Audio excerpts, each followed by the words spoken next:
এটা simple electric DC motor, এর একটি মডেল। এটা কয়েল, এটা হচ্ছে অ্যাক্সিস অফ রোটেশন, দুটো ম্যাগনেটের মাঝখানে কয়েলটা রাখা আছে। এটাকে বলা হচ্ছে কমিউটেটর।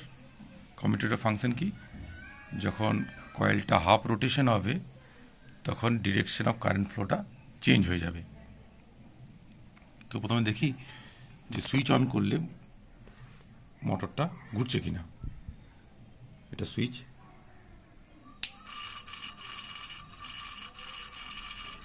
ওকে। এখন দেখা যাক এই কন্ডিশন যখন ছিল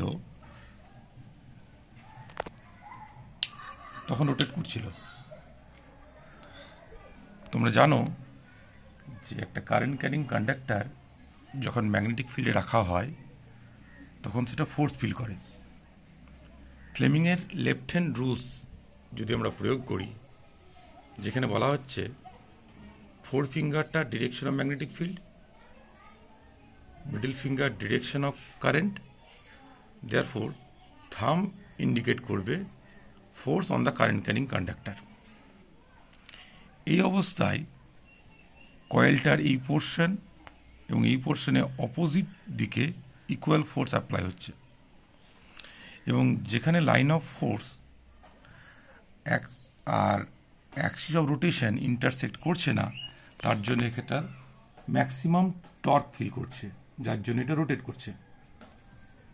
কিন্তু যদি কয়েলটা এই কন্ডিশনে রাখা হয়, তখন যখন সুইচ অন করব আমরা, তখন এটা রোটেট করছে না।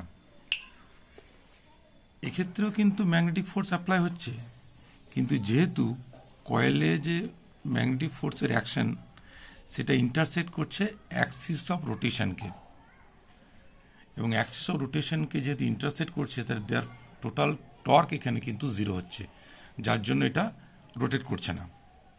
এই জন্য তোমরা দেখবে কমার্শিয়াল যে ডিসি মোটর হয় সেক্ষেত্রে আর্মেচারটা যখন বানানো হয় অনেকগুলো কয়েল বানানো থাকে এবং ডিফারেন্ট ওরিয়েন্টেশনে।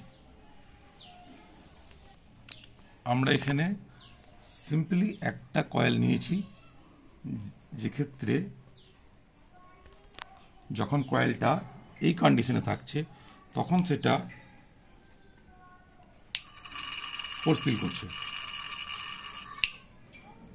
ঠিক আছে। আর এই কন্ডিশন যেমন হবে তখন কিন্তু সেটা ফোর্স ফিল করবে না। কমিউটেটরের ফাংশনটা তোমরা দেখে না একটুকু।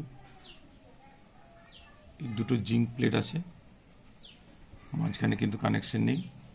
যখন ওপরে প্লেটটা নিচে যাবে তখন অটোমেটিক্যালি এটার ডিরেকশন অফ কারেন্ট ফ্লোটা কি হবে? চেঞ্জ হয়ে যাবে। দেখা যাচ্ছে?